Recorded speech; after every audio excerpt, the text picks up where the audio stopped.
A Tennessee woman serving life in prison for the 2004 murder of a man who solicited her for sex as a girl has been granted clemency. The governor of Tennessee, Bill Haslam, ordered the release of Cyntoia Brown, who is 30, after almost 15 years behind bars. She was tried as an adult and convicted in 2006 for murdering a Nashville estate agent when she was 16 years old. Prosecutors said it was robbery. Brown said she was a child sex trafficking victim who fired in self-defense, and her case drew support from celebrities, including Rihanna, the reality TV star Kim Kardashian, the comedian Amy Schumer, and LeBron James of basketball fame. She is going to be released in August. Seems rather a long time. MarTaze Gaines is an organizer with Black Lives Matter in Nashville. Hello, MarTaze. Hey, how are you? Good to have you with us.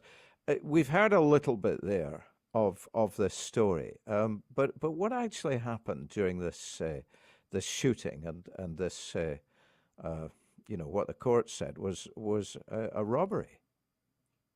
Right, and so I think that there's a documentary that was actually released about Cyntoia's case, and that is actually something that is available on YouTube.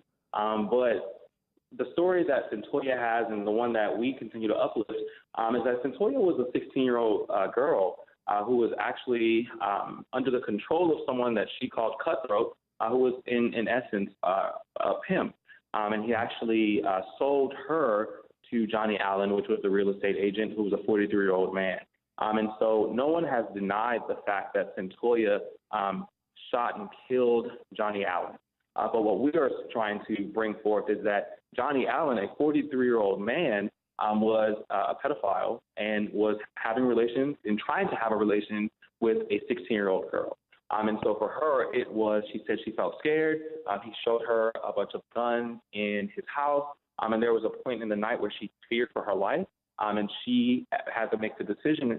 It was either her or him. And so she decided that she wanted to save her own life. And so she killed Johnny Allen. And again, that's something that no one denies. But what we are, again, trying to say is that as a 16-year-old girl, she should have never been there because she was failed by so many people. She was failed by the system, whether it be the foster care system or just the government. She was failed. And so for us, she should have never been in prison in the first place, even with the murder of Johnny Allen, because she was a 16-year-old girl who was failed by the people who were supposed to take care of her.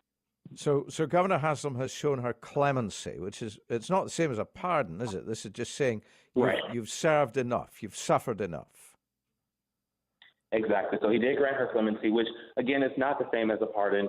But Cyntoia and her legal team actually are the ones who applied for clemency.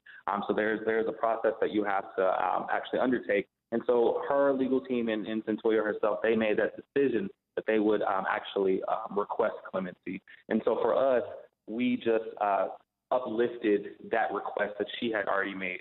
And so for us, it was trying to demand Governor Haslam to grant that clemency that she, again, had requested. For a lot of folks, again, we don't feel like she should have been in prison in the first place, but she is, and she was sentenced. And so for her, again, it was, I served enough time. It's important for me to get out because recently, and this is something that a lot of people did not know, but the Tennessee Supreme Court ruled that anyone with a life sentence would have to serve at least 51 years before they were actually eligible for parole. Cyntoia, arrested when she was 16 years old, has already served 14 years inside of prison. So she would have to reach 51 years of her sentence before she could even be eligible for parole. And essentially that is a whole life wasted, from a young girl to someone in Has there in fact been a lot of pressure on the governor to do this? Yes. There has been a lot of pressure. So Black Lives Matter Nashville actually entered into a national campaign with the Me Too movement and founder Tarana Burke, with the Color of Change organization, and with the Highlander Center.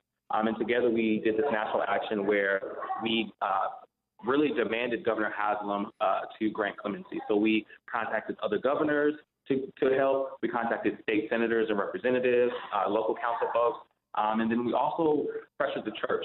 Governor Haslam is actually ordained in the Presbyterian Church, and so we actually asked those folks to pressure him as well. So on any sort of front that we could, we pressured him from that. And why isn't she getting out until August? And so for us, So for us, the clemency that she has, the date August 7th would actually be 15 years that she'll have served her sentence. And so, of course, when anyone receives a pardon or even clemency, there are clerical things that have to happen. There are things that have to be put in place to serve as for the transition from someone from in prison to outside of prison.